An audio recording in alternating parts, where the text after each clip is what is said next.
Hey guys, I just wanted to remind everybody that we do have the Mega J Retro 15,000 subscriber giveaway. And guess what? Thanks to your support, everybody, we've reached 16,000 subscribers. I can't believe it. And you know what that means? That means that these bad boys and bad little lady have been unlocked. That's right. Lady Slither, Zodak, the Horde Trooper, Roboto, and of course, Triclops. That's right, everybody. This has been unlocked for the giveaway. And if we happen to reach 16,500 subscribers, guess what?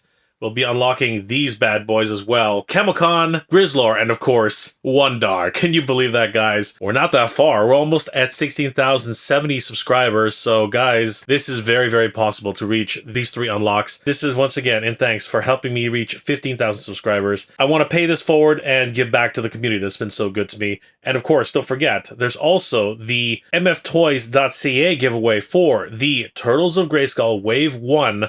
That's happening at the same day. Now, I'm going to have all the rules for both giveaways in the description below. And don't forget, there's also the Ramen Racer Gullwing Special Edition giveaway. That's all happening on January 20th. That's all happening this coming January 20th at 1 a.m. Eastern Standard Time. Be there, guys, because we're going to be giving away the chance to win a lot. Pretty much everything that's here on the table, and now including this unlock. And if we reach 16,500 subscribers, we will be unlocking these special Mattel Creations exclusives. Thanks again, guys. I really do appreciate all the support. And without further ado, let's get on to this episode. I want to give a huge shout out to all my Patreon and channel member supporters. Thank you so much for your support, guys. It really means a lot and really helps the channel to keep growing. Hey guys, it's Jay. Welcome back to the channel. Masters of the Universe Revolution is only a few days away from being premiered on Netflix. And I want to take this opportunity to remember what got this whole thing started in the first place. That's right, guys. Today, we are going to react to the Masters of the Universe Revelation, the original series that started this whole thing and really got so many of us excited, and admittedly, rather polarizing type of series. And honestly, I wanted to find out why. Why is this series so polarizing? Let's have a look, guys, and experience this once again for the very first time 2 years later. Wow, has it really been 2 years? That's absolutely crazy. Let's see how this goes, everybody. Good old Netflix. Gotta love it. Wow, I totally forgot about the exploding rocks right at the beginning. Oh my god, that really hit me in the nostalgia strings, man. Oh, just all that wonderful artwork homaged from back in the day. Gorgeous. And then, of course, they're unifying everything, you know, with the Filmation version as well as the original toy line from Mattel. Just beautiful. I love this whole intro. It really just, oh, it's so good. This is just an incredible fresco. Oh my gosh. Heroes on the left side and the enemies on the right side. Just absolutely genius. Eternos. Show me a single Eternian who doesn't love fireworks. I love seeing the king and queen. Cringer. Oh my god. It's so good. Just fireworks. Take it from someone who's seen battle. And I really like the idea that we're seeing more of the Eternian people. I almost called for an airstrike. Tila, you look like a warrior goddess. Warrior goddess. Wink, wink. And for making me feel like family. For decades now, I've watched with pride as you grew to be a brilliant technician, a lethal warrior, and a master strategist. But you being knighted man-at-arms? What's with man-at-arms in his 5 o'clock shadow? What's going on there? I mean, he's in the presence of royalty. He's in the presence of the king. He still is the man-at-arms at this point, even though Tila's going to be taking over for him. Man-at-arms is feeling many emotions. Oh, Orko. I still love Orko. You wouldn't pull that if Prince Adam was here. Yes, where is Adam? Where is Adam indeed? And this is where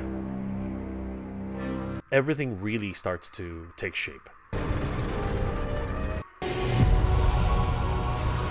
The animation is just beautiful.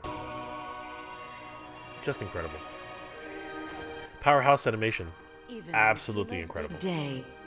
Snake Mountain takes no rest, I see. I see the Guardian of Grayskull has been so easily fooled by my shaping staff. Why? Okay. Why does Spikor have a walking stick? Seriously, why does Spikor have a walking stick? And of course, then it's revealed that the walking stick is actually a shaping staff. That's kind of neat. I do appreciate that. The Lord of Destruction. Skeleton. And then we start realizing something's up. It's interesting to see that this is Faker. He's gonna kill Cringer. Help me save Cringer. Oh. I have the power. Good one. Did you think I couldn't defend against your attack? That attack is called a hug, Tila. Hug attack! After years of defending the realm, I have finally shown everybody that this little orphan girl is man-at-arms material. Well, Little you never orphan had girl. to prove it to me. You've always been the most ready person I've ever met. Absolutely. So easily manipulated by my latest deception. I'm actually kind of surprised by that myself. Really, man? He's more of a faker.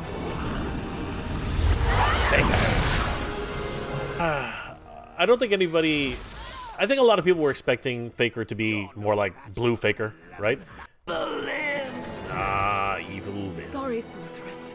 If I have one regret, if I truly have one regret for the toy line at this stage, is that they never actually have released this version of Evil Lynn. At least not yet. They really need to release this version of Evil Lynn. You know, her more Filmation inspired version, right? There's no way you can beat the sorceress inside of Grayskull. Sorceress. After all these years, I finally understand that Grayskull is not the prize I'm after. This castle is merely a shell. The pearl I seek is trapped inside. So I'm not here to take the castle.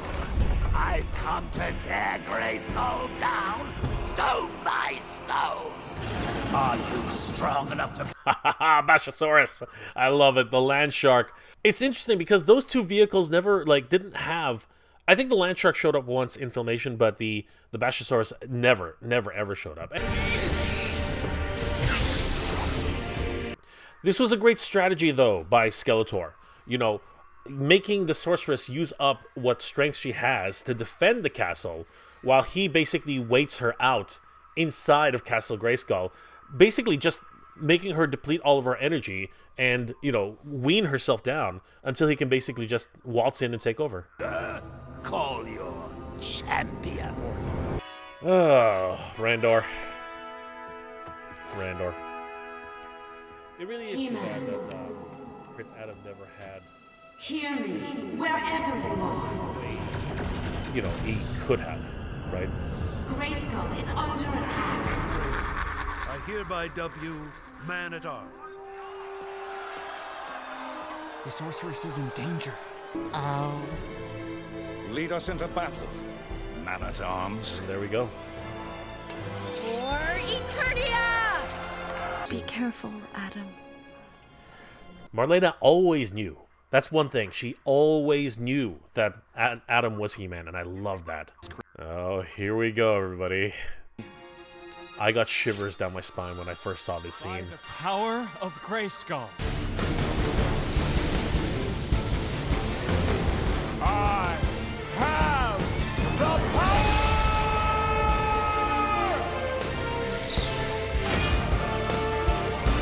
The music, the visuals, everything about this is just perfect. I'm still feeling shivers down my spine. It's crazy. That wonderful scene. Look at this. The power imbued into these two beings. It's just majestic. Now, there have been a lot of comments about how it's a Sailor Moon transformation, you know, with the glowing and, you know, the appearing of different clothing and, you know, different parts of the armor and the straps. What's wrong with that? I actually rather liked it. I didn't mind the fact that, you know, we saw the transformation bar. It was something different. This is an incredibly amazing scene. Clamp Champ taking down, you know, the robots, all the forces of Eternos, you know, fighting back against Skeletor's armies. We get to see such great toys, you know, like Roton, the Sky Sleds, Man-at-Arms just being badass. Like, oh my god, this is crazy. The CG is actually done really well with the cell shading. I really love it. Oh, the Bashosaurus! Oh man, I love the idea that Donkey he didn't even try to jump out of the way. He just waited for him to get crushed. And here comes He-Man. Oh, just crazy. Beastman. They should have just kept Beastman the way he was. That's the one thing I do have to say. Beastman just looked awesome. Are you all right? Did they hurt you? Oh, jeez. I totally forgot about that. You should be more concerned about yourself. Where was Stridor? Now that I think about it.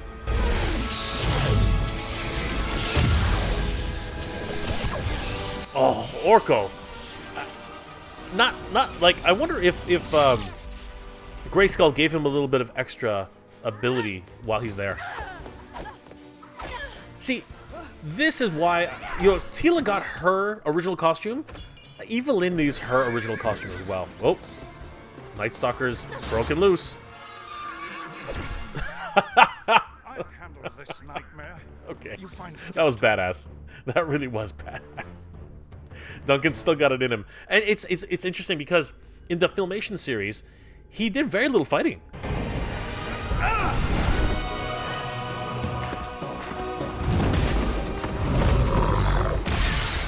It would have been nice to see Panther here, because we actually don't see Panther for quite some time.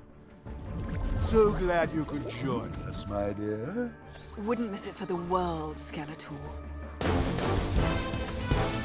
The voice acting was top-notch. A lot of people do criticize the choices, but honestly, I feel that they did an admirable job.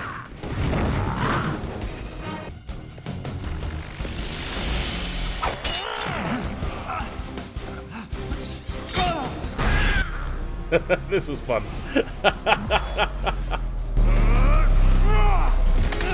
Oh!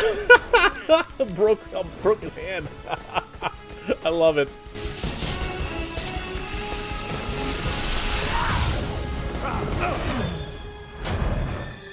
Watch out. Yep. A good old dirty fighting from Skeletor. Leave this place and never return. You first, Mossman. Alan Oppenheimer, you know, he was so pivotal in the Filmation cartoon, and to see, you know, this single appearance where it is the demise of such a beloved character. You can't tend the garden without pulling a few weeds. This is where things kind of go dark, right? Like when Kevin Smith first started talking about the series, he did talk about how, you know, this is more of an adult series. There was a little bit of doubt in my head that he was dead, but at the same time I knew this is not Filmation, right? This is something different. But the fact that they've gone this far and now seemingly He-Man has taken the next step, you know, what does that actually mean? Of wisdom. But in reality, it was all a trick.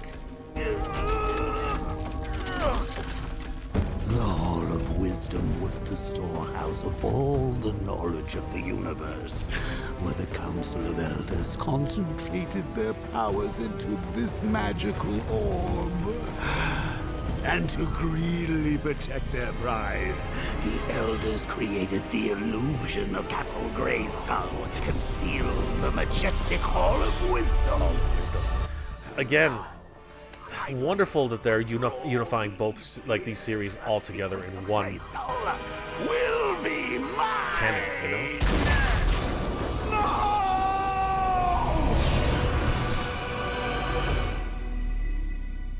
I'm holding back time. But time is stronger than magic. I love that. So we have to hurry. By cracking the orb, Skeletor has released the very magical power that created Eternia and the entire universe. So when this moment unfreezes, we'll only have seconds before all of existence comes to an end. If we're all gonna die, then what was the point of bringing us here? This is the point. And in a lot of ways, I think whether it was misinformation or whether it was a bait and switch, let's go ahead and say it, right? Or whether it was just, you know, a Kevin Smith moment to troll people and just beat Kevin Smith. You know, this is actually the real reason and the real, you know, beginning of Revelation. There are so many reasons why the series is called Revelation. The revelation that Castle Grayskull is not actually Castle Grayskull. The revelation that Skeletor has had, knowing now that all along he was looking for a power, which he believed was Castle Grayskull, but in fact it was the power of Eternia and the Council of Elders, right, in this one magical source, which helped to create Eternia in and of itself, right? The true revelation of what the sorceress is protecting, and the revelation that Tila is actually destined to take over. But also the revelation that she's been lied to this entire time. Because I wanted to see you, Tila, one last time. Me? What if I called on the power of Grayskull while I'm already in this form, and used the sword like a conduit to contain the blast? What do you mean in this form? This moment, as I said earlier, is the accumulation of all the revelations brought into one point in the whole story. And this is the beginning of Revelation. The Sword of Power could absorb the blast and save the universe, yes. But He-Man, you would have to be wielding it. The power of that much magical energy will kill anybody, even you. You'll die if you do this, He-Man. That's right. If I don't do this, everybody dies. So this is the point where a lot of fans have contention with. The idea that, again, bait and switch, right? Because we had the incredible trailer that was released months ago, and everyone was expecting He-Man to be the one, the center point of the story. But in reality, He-Man will die. That, I think, is what set off a lot of people, and it just sort of... the message was not delivered properly. And again, we also do have Kevin Smith, who apparently did not take criticism well when things started to come to light, and just basically started trolling people. I mean, like, you know, there was faults all around. But if you take this story for what it is, there's a lot to enjoy here. And truthfully, and a lot of people are very critical about this, but this is what He-Man was made for. He is the champion of Eternia. He is the protector of the power. And Adam, being a true hero, chose to sacrifice himself for the greater good. That is the measure of a hero. By the power of Grayskull!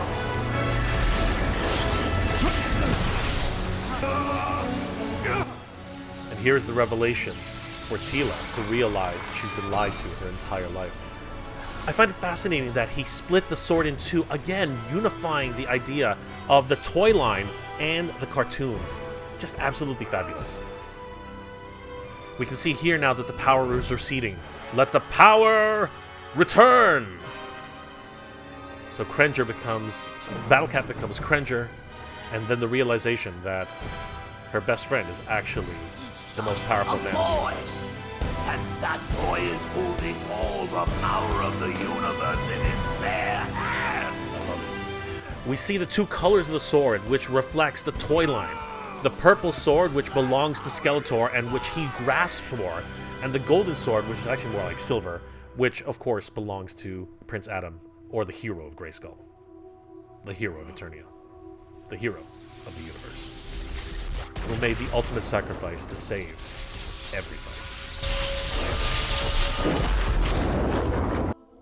That is the reaction I was expecting from Tila.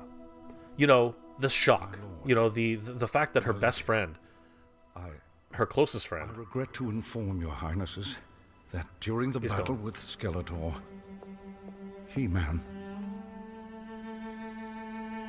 succumbed.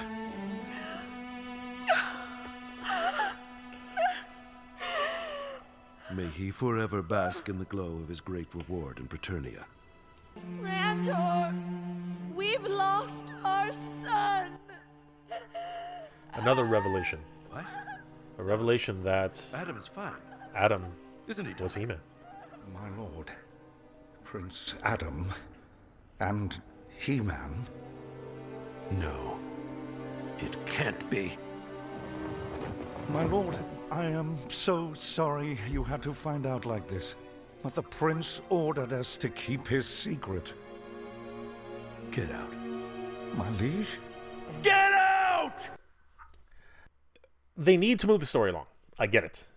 I get the fact that they need to move the story along. I understand that.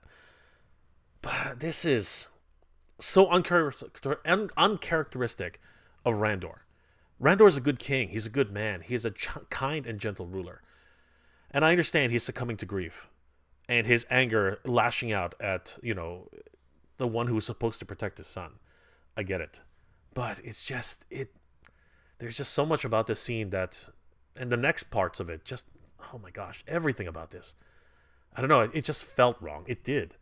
But I don't see any other way to write this scene.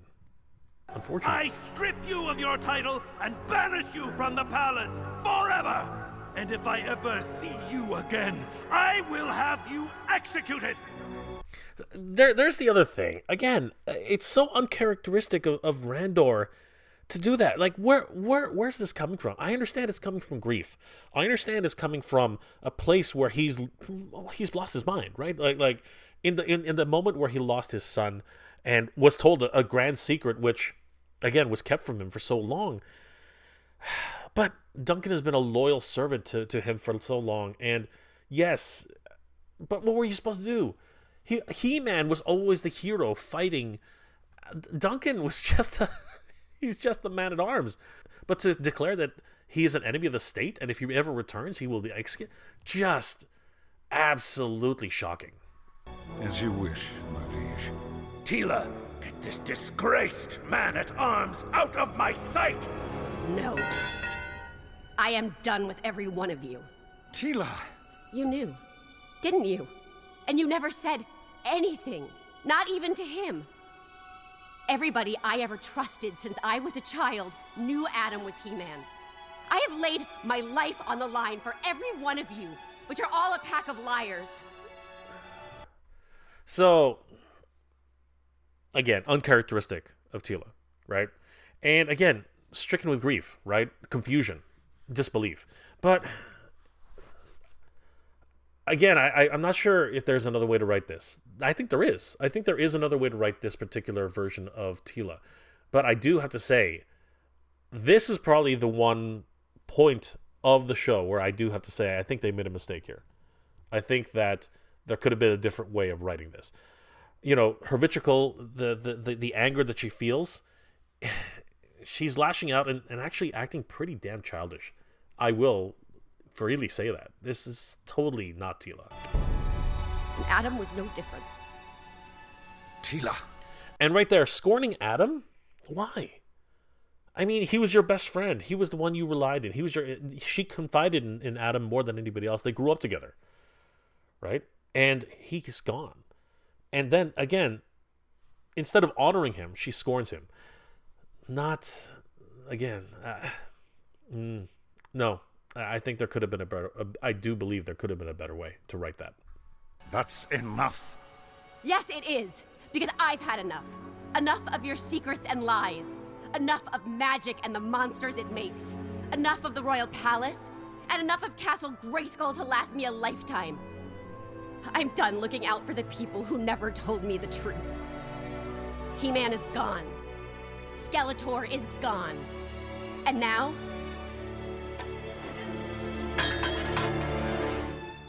so am I. Wait! Don't go, Tila! We can get through this together! it's hard to take that. It really is. I mean, like there's so many things to take away from that. But the reality is, being lied to for those many years, I can understand where the anger is coming from. But I mean, this is your life. You've lived this for so long. It's really hard to take. I mean, like I can't. It's hard to believe. It's hard to believe, and that's, I think, one of the biggest problems for this series. A lot of people just wouldn't accept it. I, for the most part, won't accept it. Like, this is not Tila. It really isn't. But if you don't accept that, right, as a part of the story, then there's not going to be much of a story. And I think that's actually why a lot of people decided to basically stop watching it right here. As always, I am a 3-episode type of guy. If I watch it for 3 episodes and it keeps me interested, I will continue to watch. And this was probably the most disappointing part of the show, I do have to say. There are a lot of other parts of the show later on that are shocking and, in a lot of ways, kind of unbelievable. But this is probably the one which really disappointed me the most. We can get through this together, like we always do. He doesn't exactly sound like the Orko of Filmation, but it's close enough that I can really relate to it.